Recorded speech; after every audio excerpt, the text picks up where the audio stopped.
Magandang buhay, class! Yan, salamat. Bago tayo tumungo sa ating aralin, meron tayong panuntunan para sa ating klase. Ang panuntunan natin ay may acronym na talento. Letter T, tumahimik kapag may nagsasalita bilang paggalang sa guro at sa klase. A, ayusin ang sarili at kagamitan bago, habang at pagkatapos ng klase. L, laging makinig at makihilahok sa talakayan at gawain. Letter E, emosyon ay kontrolin lalo na sa panahon ng diskusyon o di pagkakaunawaan. Letter N, naghahanda sa bawat aralin sa pamamagitan ng pagdala ng gamit sa pag-aaral. Letter T, tumulong sa mga kamag-aral sa panahon ng pangangailangan. O, obserbahan at sundin ang mga alituntunin sa klase araw-araw. Ayan ang ating dapat matamo o kailangan nating maging guide sa oras ng ating klase. Bago tayo magsimula sa ating klase, magkakaroon muna tayo ng balik-tanaw sa ating nakaraang aralin. Yan. Ang napag-aralan natin noong nakaraan ay ang mga tungkulin ng pamilya para sa bayan. Halimbawa, tungkulin ng pamilya nating magbayad ng buwis sa ating gobyerno upang may pondo ang ating bansa. Naunawaan ba yun, class?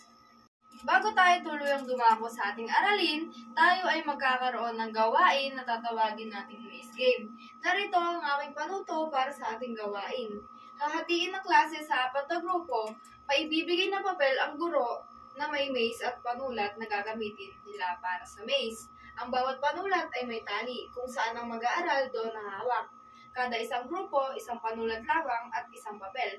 Paunahan makapunta sa finish line. Kung sino ang mauna, siya ang panalo. Tapos, narito ang ating gagamitin para sa ating gawain. Dito tayo mag-start, tapos, kung sino mauna makapunta dito sa finish line, siya ang panalo. Bago tayo magsimula sa ating talakayan ngayong araw, meron akong layunin dito na dapat nating matamo sa katapusan ng araw na ito.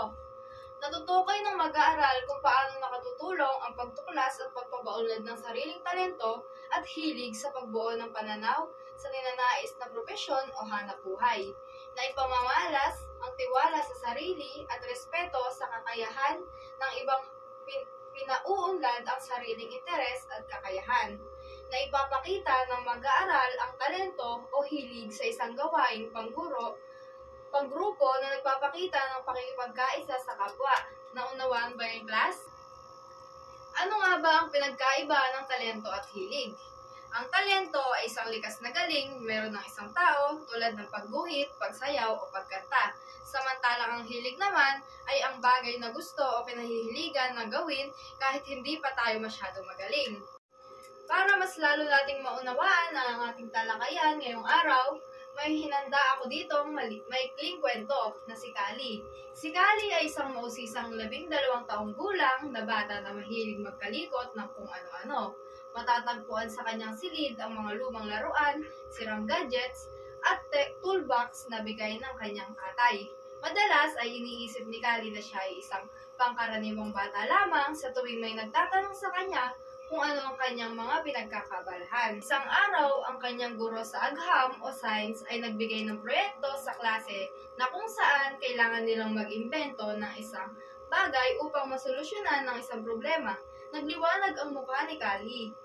Naalala niya ang kanyang batang kapatid ay palaging nakakatapon ng tubig o gatas sa tuwing umiinom.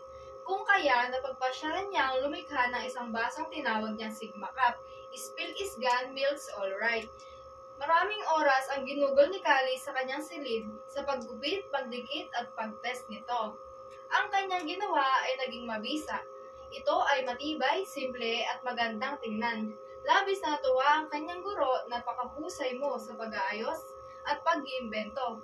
Wika ng kanyang guro. Napagtanto ni Kali ang paglikha ng mga bagay ay nagpapatangi sa kanya bilang isang bata na maaari niyang gamitin upang ibahagi sa mundo. Sa school invention fair, nagwagi ang Sigma Cup ni Kali. Masayang-masaya ang kanyang guro at magulang sa unang pagkakataon. Naging proud si Kali sa kanyang nagawa. Siguro nga ay hindi ako ordinaryong bata, naisip niya. Nagsimula si Kali na mag-ayos ng mga sirang gamit sa bahay tulad ng lumang lampshade ng kanyang nanay, bumuo rin siya ng mas maayos na bookshelf at kulungan ng ibon para sa kanilang mga alaga. Hindi nararamdaman ni Kali na siya ay nagtatrabaho dahil nasisiyahan siya sa bawat oras na ginagawa niya ang mga ito. Sumali rin si Kali sa robotics team ng kanyang paaralan upang lalong mapaunlad at magamit ang kanyang talento. Sa pagbuo at pag-imbento, masaya ako na alam ko na kung ano ang gusto ko, sabi niya sa kanyang nanay. Isang araw, nasira ang wheelchair ng matanda niyang kapitbahay. Kinumpuni niya ito at labis nitong pinatuwa ng matanda. Mula sa mga araw na iyon, hindi na pinagdududahan ni Kali ang kanyang sarili. Natuklasan niya ang kanyang talento at hilig na maaari niyang gamitin upang gawing mas madali ang kanyang pamumuhay at ng mga tao na nasa paligid niya. Sa kwentong ito ni Kali, bakit mahalaga na matuklasan at mapaunlad ang sariling mga talento? Batay sa kwento mahalaga talaga na matuklasan natin ang sariling talento o hilig upang magkaroon tayo ng tiwala sa sarili, motibasyon at mabuting pagpapasya. Narito ang kahalagahan ng pagtuklas at pagpapaunlad ng sariling mga talento o hilig. Pag-unawa at pagkilala sa sarili, tiwala sa sarili, motibasyon, mas mabuting pagpapasya, at pagtulong sa iba. Ngayon, para mas maunawaan natin, bakit kailangan natin na matuklasan ang talento at hilig? Batay sa kwento, ngayon, para mas maunawaan natin, bakit kailangan natin na matuklasan ang talento at hilig? Batay sa kwento, narito ang kahalagahan ng pagtuklas at pagpapaunlad sa sariling mga talento o hilig. Bawat isa ay may natatanging karunungan kapag natuklasan mo ang sarili mong talento o hilig, lalo mong mauunawaan at makikilala kung ano at sino ka. Sa pagkakakilala mo sa iyong sarili, maaaring tinutuklasan mo rin ang identity or purpose sa buhay mo. Tulad ni Kali, maaaring akala niya nung una, libangan lang sa kanya ang pagkukumpuni. Yun pala, ito ay ang kanyang talento at hilig. Sa inyong palagay, class, bakit mahalaga na matuklasan natin ang talento at hilig sa pamamagitan ng pagtupad sa mga tungkulin? Dahil ang pagtuklas at pagpapaunlad ng inyong talento at kakayahan ay makatutulong sa inyo sa natupadin ang inyong mga tungkulin, sapagkat nagagawa mong hawakan ang mga responsibilidad ng may kumpiyansa at kahusayan. Halimbawa, sa tahanan, kung likas sa iyong ang pagiging malikhain, magagawa mong gawin ang masaya, ang pag-aayos at pagliligpit ng iyong mga gamit. Ano nga ba ang kahalagahan ng pagtuklas ng pagpapaunlad sa sariling mga talento at hilig sa pamamagitan ng pagbuo sa pananaw sa ninanais na propesyon? Halimbawa, kursong akademiko, teknikal, vocational, sining at sport or negosyo o hanap buhay.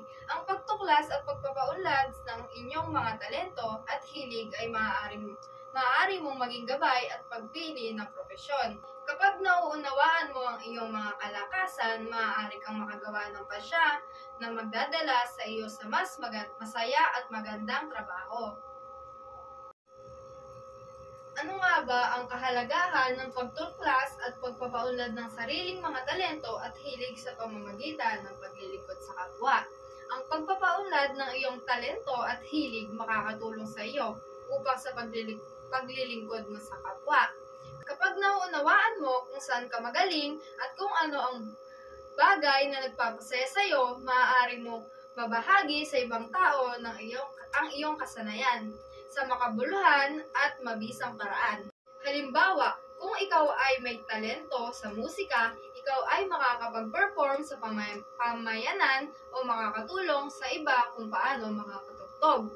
Kung ikaw ay mahusay sa math, maaari kang tumulong sa ibang kaklase mo na nahihirapan dito. Maaari mong magamit ang talent mo, makakapag-ambag ka sa lipunan, patuloy na mapapaunlad ang iyong mga kasanayan at makakapag-iwan ng positibong impact sa iba. Kung nauunawaan na ng lahat, sana ay maging gabay ito sa inyong pang-araw-araw na buhay. Maraming salamat sa inyong pakikinig. Ngayon, dumako na tayo sa ating pangkatang gawain. Dahil nauunawaan na ninyo ang ating aralin, magkakaroon tayo ng roleplay. Hahatiin ko kayo sa 4 na grupo. Ang bawat pangkat ay pagkakaroon ng isang presentasyon Narito ang ating rubrics para sa ating pangkatang gawain. Kategorya, nilalaman, kalinawan ng pagbigkas, pagganap. Maayos ang nilalaman at naaayon sa paksa. Malinaw, maayos at may damdamin ang pagbigkas. Ang lahat ng bahagi ay may kaugnayan sa tema. Nabanggit ang tema ngunit kulang sa lalim. Naiintindihan ngunit may ilang pagkalito. May ilang bahagi lang na konektado sa tema. Naunawaan ba, class? Narito ang inyong gagawin na roleplay. Sa unang grupo, pagkanta. Sa pangalawa, pag-arte. Sa pangatlo, pagpinta. Sa pang-apat, pagsayaw. Naunawaan ba, class? Kung naunawaan na, class, maaari na kayo magsimula. Bibigyan ko kayo ng 3 minuto para mag-prepare at 3 minuto ulit para mag-present ng inyong presentasyon. Nakatutuwang isipin na lubos ninyong nauunawaan ang ating aralin sa araw na ito. Sa nalalapit na pagtatapos ng ating talakayan ay mayroon na akong inihandang mga puzzle upang makita natin kung sino ang may mga talentong magbuo ng mga litrato. Ito ay tuklas talento. Narito ang aking panuto. Hahatiin ang klase sa 4 na grupo. May ibibigay ang guro na puzzle na nakagulo. Paunahan makabuo ng puzzle at isisigaw ang talento pagtapos na. At sasabihin anong talento ang pinakikita sa larawan. Nauunawaan ba ng lahat, class? Kung ganon, narito ang ating puzzle na ibibigay ko sa inyo. Mayroon lamang kayong 5 minuto para buuin ang larawan. Maaari na kayong magsimula. Mahusay, bigyan natin ng 5 palakpak ang lahat. Ngayon, mula sa isang pangungusap lamang, nais kong marinig ang inyong kasagutan sa katanungang ito. Sa inyong palagay, bakit mahalaga ang pagtuklas at pagpapaunlad ng hilig at talento? Sino ang nais sumagot? Napakaganda ng mga sagot ninyo. Tunay nga na napakahalaga ng pagtuklas at pagpapaunlad ng sariling talento at hilig dahil ito ang susi upang mas makilala natin ang ating mga sarili at magamit ang ating kakayahan sa tamang paraan. Sa pamamagitan nito, natututo tayong maging mas responsable, masipag at mapamalasakit hindi lamang sa ating sarili, kundi na rin sa ating kapwa. Ang paglinang ng talento ay nagbibigay daan upang matupad ang ating mga pangarap, makapaglingkod sa ating komunidad ng may puso at dedikasyon.